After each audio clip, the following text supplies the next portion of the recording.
Hello, എല്ലാ കൂട്ടുകാർക്കും daily current അഫയേഴ്സിൻ്റെ പുതിയ ഒരു വീഡിയോയിലേക്ക് സ്വാഗതം. നമ്മളിന്ന് പഠിക്കുന്നത് 2025 ഫെബ്രുവരി 12-ാം തീയതിയിലെ കറണ്ട് അഫയേഴ്സ് ചോദ്യങ്ങളാണ്. ഒന്നാമത്തെ ചോദ്യം നോക്കാം. സോഴ്സ് കോഡ് മൈ ബിഗിനിങ് എന്ന ഓർമ്മക്കുറിപ്പിൻ്റെ രചയിതാവ് ആരാണ്? ബിൽ ഗേറ്റ്സ് ആണ്. ബിൽ ഗേറ്റ്സിൻ്റെ ഓർമ്മക്കുറിപ്പാണ് source code my beginning. Source code my beginning എന്നത് ബിൽ ഗേറ്റ്സിൻ്റെ ഓർമ്മക്കുറിപ്പാണ്. അടുത്ത ചോദ്യം. ലോകത്തെ വംശനാശ ഭീഷണി നേരിടുന്ന വന്യജീവികളുടെ സംരക്ഷണത്തിനായിട്ട് ഐക്യരാഷ്ട്ര സഭയുടെ മാതൃകയിൽ വരുന്ന അന്താരാഷ്ട്ര ഏജൻസി ഏതാണ്? ഇൻ്റർനാഷണൽ ബിഗ് ക്യാറ്റ് അലയൻസ് ആണ്. അപ്പോൾ ഇൻ്റർനാഷണൽ ബിഗ് ക്യാറ്റ് അലയൻസ് എന്താണ് എന്ന് ചോദിച്ചാൽ, ലോകത്തെ വംശനാശ ഭീഷണി നേരിടുന്ന വന്യജീവികളുടെ സംരക്ഷണത്തിനായിട്ട് ഐക്യരാഷ്ട്ര സഭയുടെ മാതൃകയിൽ വരുന്ന അന്താരാഷ്ട്ര ഏജൻസിയാണേത്? International big cat alliance. അടുത്ത ചോദ്യം. അയർലൻഡിലെ പുതിയ പ്രധാനമന്ത്രി മൈക്കിൾ മാർട്ടിൻ. അയർലൻഡിലെ പുതിയ പ്രധാനമന്ത്രി മൈക്കിൾ മാർട്ടിൻ. അടുത്ത ചോദ്യം.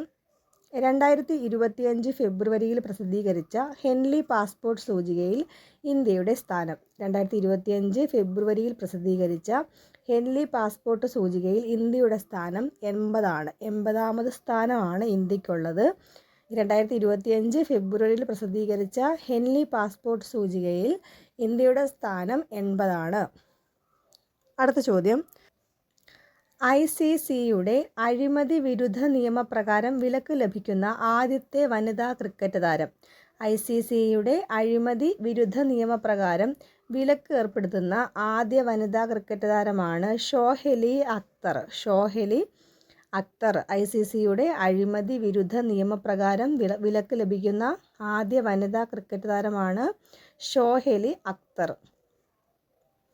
2025 ദേശീയ സ്നൂക്കർ ചാമ്പ്യൻഷിപ്പ് കിരീട ജേതാവ് ആരാണ്? 2025 ദേശീയ സ്നൂക്കർ ചാമ്പ്യൻഷിപ്പ് കിരീട ജേതാവ് പങ്കജ് അദ്വാനിയാണ്. 2025 ദേശീയ സ്നൂക്കർ ചാമ്പ്യൻഷിപ്പ് കിരീട ജേതാവ് പങ്കജ് അദ്വാനി. അടുത്ത ചോദ്യം.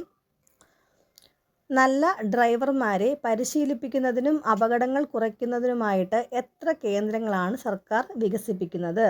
1600 കേന്ദ്രങ്ങൾ സർക്കാർ വികസിപ്പിച്ചെടുക്കുന്നുണ്ട്. അതായത് ഡ്രൈവർമാർക്ക് പരിശീലനം നൽകാനും അതുവഴി അപകടങ്ങൾ കുറയ്ക്കുന്നതിനുമായിട്ട്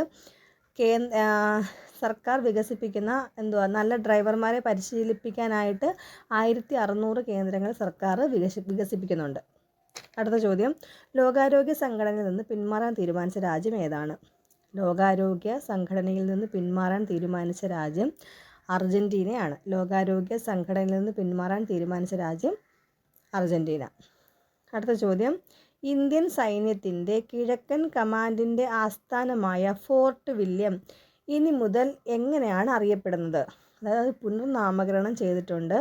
വിജയ് ദുർഗ് എന്നാണ് ഇന്ത്യൻ സൈന്യത്തിൻ്റെ കിഴക്കൻ കമാൻഡിൻ്റെ ആസ്ഥാനമായ ഫോർട്ട് വില്യത്തിൻ്റെ പുതിയ പേര് വിജയ് ദുർഗ എന്നാണ്. ഫോർട്ട് വില്യം ഇനി മുതൽ വിജയ് ദുർഗ എന്ന പേരിലാണ് അറിയപ്പെടുന്നത്. അടുത്ത ചോദ്യം.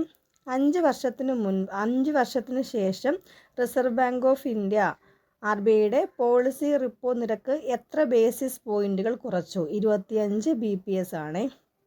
5 വർഷത്തിന് ശേഷം RBIയുടെ പോളിസി റിപ്പോ നിരക്ക് എത്ര ബേസിസ് പോയിന്റുകൾ കുറച്ചു എന്ന് ചോദിച്ചാൽ 25 BPS ആണ്. 25 BPS. Thank you.